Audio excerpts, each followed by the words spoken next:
Hello all. நம்ம ஸ்ருதிகாவோட fan festival முடிஞ்சிச்சு. நம்ம ஸ்ருதிகா படிச்ச காலேஜ்ல, அதுவும் வேலை பார்த்த காலேஜ்ல தான் வந்து ஃபேன் ஃபெஸ்டிவலே நடந்தது. ஸோ உங்களுக்கு தெரியுமா? ஸ்ருதிகா இங்க தான் படிச்சிருக்காங்களாம். படிச்சது மட்டும் இல்ல, நான் இங்க தான் வேலை செஞ்சேன். லெக்சரரா வேலை செஞ்சேன்னு சொல்லிட்டு ஸ்ருதிகா சொல்றாங்க. இந்த மாதிரி ஒரு லெக்சரர யாரெல்லாம் மிஸ் பண்றீங்கன்னு சொல்லிட்டு ஆங்கர் கேட்குறாங்க. ஸோ எல்லாருமே வந்து கை தூக்குறாங்க. செம்ம ஜாலியா இருந்தது. ஸ்ருதிகா கிட்ட கேட்குறாங்க, ஹிந்தி பிக் பாஸ்ல உங்களோட எக்ஸ்பீரியன்ஸ் சொல்லுங்க. நீங்க தமிழ் பொண்ணுன்னு சொல்லிட்டு யாராவது ஒதுக்கி வச்ச மாதிரி ஃபீல் பண்ணுச்சு அப்படின்னு கேட்குறாங்க.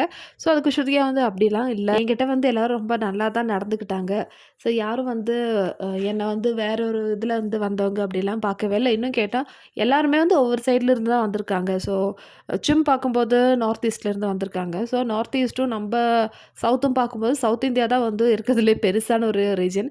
ஸோ இங்க வந்து நம்ப தமிழ்நாடு இருக்கு, கேரளா இருக்கு, அதே மாதிரி ஆந்திரா, தெலுங்கானா அந்த மாரி நெறைய இடங்கள் இருக்கு இல்லையா? ஸோ இங்கிருந்தெல்லாம் வந்து எனக்கு ஓட்டு வரும். ஆனா மத்தவங்களுக்கெல்லாம் அப்படிலாம் கிடையாது. மேலே ஸ்ருதிகா சொல்றாங்க, "நான் சல்மானுக்காக தான் இந்த ஷோக்கே போனேன்னு" சொல்லிட்டு. இந்த ஒரு விஷயம் நமக்கு எல்லாருக்குமே தெரியும். எல்லா ஷோலயும் அவங்க சொல்றது தான். நான் 5த் ஸ்டாண்டர்ட்லேருந்து சல்மானோட மிகப்பெரிய ஃபேன். ஸோ சல்மான பார்க்கறதுக்காகவே நான் வந்து பிக் பாஸ் போனேன். ஸோ அவரு வந்து என்கிட்ட வீக்கெண்ட்லலாம் வந்து என்ன ஸ்ருதிகான்னு சொல்லிட்டு கூப்பிடுவாங்க. ஸோ அதுவே எனக்கு போதும். அதுக்கப்புறம் உங்களுக்கு சல்மான் கான் கிஃப்ட் குடுத்தா எப்படி இருக்கும்? எப்படி ஃபீல் பண்ணுவீங்க? அப்படின்னு கேட்குறாங்க. "நீங்க பொய் சொல்லாதீங்க. அப்படிலாம் அவரு குடுக்க மாட்டாரு" அப்படின்னு சொல்லிட்டு ஸ்ருதிகா சொல்றாங்க. ஸோ சேனல் சைட்லேருந்து இவங்களுக்கு ஃபோட்டோ ஃப்ரேம் குடுக்குறாங்க. ஸோ சல்மானும், ஸ்ருதிகாவும் பைக்ல உட்கார்ற மாரி ஒரு ஃபோட்டோ. ஸோ இத பார்த்த உடனே ஸ்ருதிகாவுக்கு செம்ம ஹாப்பி. நிஜமாலுமே நான் ஹீரோயின் மாதிரி இருக்கேனா? சல்மானுக்கு நான் சூட் ஆவறானான்னு சொல்லிட்டு கேட்குறாங்க. அதுக்கப்புறம் ஸ்ருதிகா சொல்றாங்க, ஹிந்தி பிக் பாஸ்ல எவ்வளோ ஸ்ட்ரெஸ்ஸா இருந்ததுன்னு சொல்லிட்டு.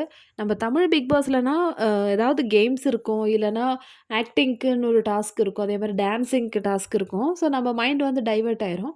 ஆனா, இங்க வந்து எந்த என்டர்டெயின்மெண்ட்டுமே கிடையாது. ஒரு சைக்காலஜிக்கல் கேம் தான் ஹிந்தி பிக் பாஸ். அங்க ரொம்ப ஸ்ட்ரெஸ்ஸா இருக்கும். இன்னொன்னு நம்ம பேட் வேர்ட்லாம் வந்து தமிழ் பிக் பாஸ்ல அந்த அளவுக்குலாம் வந்து பேச மாட்டோம். அந்த அளவுக்கு இல்ல, எதுவுமே பேச மாட்டோம். ஆனா, ஹிந்திலலாம் வந்து பேட் வேர்ட் இல்ல. அதுக்கும் மேல என்ன இருக்கோ அத வந்து சரளமா பேசுவாங்க. ஸோ எனக்கு எல்லாத்தையோட அர்த்தம்லாம் தெரியும். எவ்வளோதான் கோவப்பட்டாலும் பேட் வேர்ட்ஸ் மட்டும் யூஸ் பண்ணக்கூடாதுன்னு சொல்லிட்டு நான் மைண்ட்ல வந்து நெனச்சிட்டு இருந்தேன். ஸோ அது நடந்தது. நான் இதுவரைக்கும் எந்த கெட்ட வார்த்தையும் வந்து பிக் பாஸ்ல யூஸ் பண்ணவே இல்ல. ஆனா, அங்க நெறைய பேர் நெறைய விதமா பேசியிருக்காங்க. அடுத்தது சொல்றாங்க, "நீங்க டாப் 2ல வருவீங்கன்னு சொல்லிட்டு எல்லாருமே எதிர்பார்த்தோம். ஆனா, நீங்க வந்து அதுக்குள்ளேயே வந்து எலிமினேட் ஆயி போயிட்டீங்கன்னு" சொல்றாங்க. ஸோ ஸ்ருதிகா சொல்றாங்க, "எனக்கு இவ்ளோ கிடைச்சதே பெரிய விஷயம். ஏன்னா, நான் இதெல்லாம் எதிர்பார்த்தே போகல. ஸோ ஃபர்ஸ்ட்டு நான் வெளிய வந்தோனே என்னோட ஃப்ரெண்ட்ஸ்லாம் எல்லாரும் என்ன சொன்னாங்கன்னா, உனக்கு வந்து ஃபர்ஸ்ட்டு நீ போன உடனே எல்லாருமே வந்து நீ ஃபேக்கு, நீ நடிக்கிற. யார் இப்படியெல்லாம் வந்து நேச்சுரலா இருக்காங்க? அப்படி யாருமே இந்த அளவுக்கு இன்னசென்ட்டா இருக்க மாட்டாங்க. அதனால கண்டிப்பா இவ நடிக்கிறா, இவ ஃபேக்குன்னு சொல்லிட்டு நெறைய கமெண்ட்ஸ்லாம் இருந்தது. ஆனா நாட்கள் போக போக என்ன தெரிஞ்சுக்கிட்டாங்க மக்கள். ஸோ அதெல்லாம் வந்து எனக்கு பாசிட்டிவா கமெண்ட்டா மாறிடுச்சுன்னு சொல்லி ஸ்ருதிகா சொல்றாங்க. அடுத்தது அர்ஜுன பத்தி கேட்குறாங்க. அர்ஜுன பத்தி நீங்க நெறைய சொல்லிட்டே இருந்தீங்க. அது கொஞ்சம் ஓவரா சொன்ன மாரி தெரியலையான்னு சொல்லிட்டு. ஸ்ருதிகா சொல்றாங்க, "அப்படிலாம் இல்ல. ஏன்னா வந்து அர்ஜுன் வந்து எப்பவுமே நான் சொல்லிட்டே இருப்பேன். எங்க போனாலும் அர்ஜுன பத்தி தான் பேசுவேன். ஸோ அது வந்து எனக்கு ஹேபிட் ஆயிடுச்சு." அது கேட்டுட்டு அவங்களும் வந்து அதாவது பிக் பாஸ் கண்டஸ்டன்ட்ஸும் வந்து, "இந்த அளவுக்கு அர்ஜுனும் வந்து ஸ்ருதிகாவ லவ் பண்றாங்களான்னு?" சொல்லிட்டு என்கிட்ட கேட்டாங்க. நாங்க கதை கதையா பேசிட்டுருப்போம்.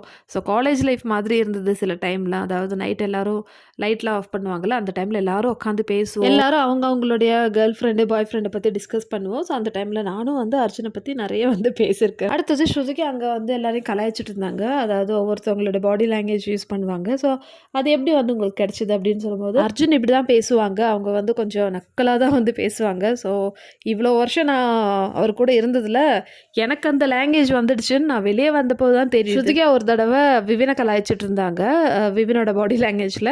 ஸோ அது எனக்கு ஆட்டோமேட்டிக்கலி எனக்குள்ளேயே இருந்திருக்கு. அது அப்படியே வெளியே வந்திருக்கு பாருங்கன்னு சொல்லிட்டு ஸ்ருதிகா சொல்றாங்க. நெக்ஸ்ட் சிம் கூட இருக்கிற ஃப்ரெண்ட்ஷிப் எப்படி இந்த அளவுக்கு ஒரு பெரிய ஃப்ரெண்ட்ஷிப் சிம் கிட்ட வந்துருச்சுன்னு கேட்குறாங்க.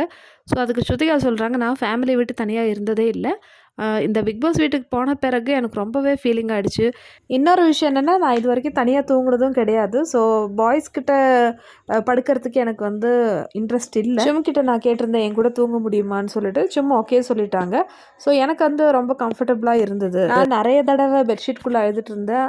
அந்த டைம்ல சிம் தான் வந்து என்ன சமாதானப்படுத்துவாங்க. ஸோ அதெல்லாம் வந்து மறக்க முடியாத மொமெண்ட்ஸ். இதுவே வந்து சிம் மேல எனக்கு ஒரு பெரிய எமோஷன் உருவாக்கிருச்சு.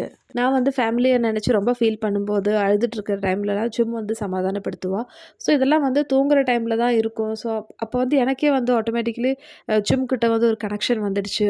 அது நானா உருவாக்குன கனெக்ஷன் தான். ஏன்னா என்ன ஒருத்தர் இந்த மாரிலாம் கேர் பண்ணும்போது எனக்கு ரொம்ப பிடிக்கும். ஸோ ஜிம் என்ன ரொம்பவே கேர் பண்ணாங்க. அதனாலேயே வந்து எனக்கு அந்த ஃப்ரெண்ட்ஷிப் வந்து ரொம்ப இம்பார்ட்டன்ஸா தெரிஞ்சுது. ஸோ இந்த மாரி நெறைய கொஸ்டின்ஸ் வந்து கேட்டிருந்தாங்க ஸ்ருதிகா கிட்ட. ஸ்ருதிகா எல்லாமே வந்து ஓப்பனா பதில் சொன்னாங்க.